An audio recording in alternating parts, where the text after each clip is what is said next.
Simulizi yetu inaanza katika nyumba moja kubwa na nzuri sana.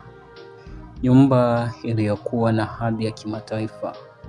Kwa mtazamo wa haraka haraka inaweza ikawa imechukua mabilioni ya pesa kutengeneza nyumba hiyo, ambayo ilikuwa ikimilikiwa na mzee Godwin aliyekuwa ni mstaafu wa jeshi.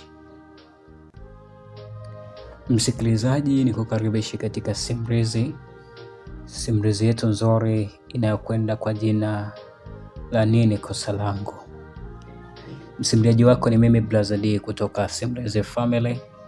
Mwandishi wa simulizi hii akiwa ni Official Dula TZ.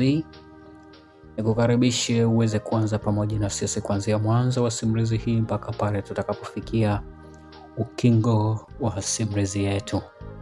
Nikukumbushe au kusubscribe, comment na kulike. Karibu tuanze kuianza simulizi yetu. Nini Kosa Langu.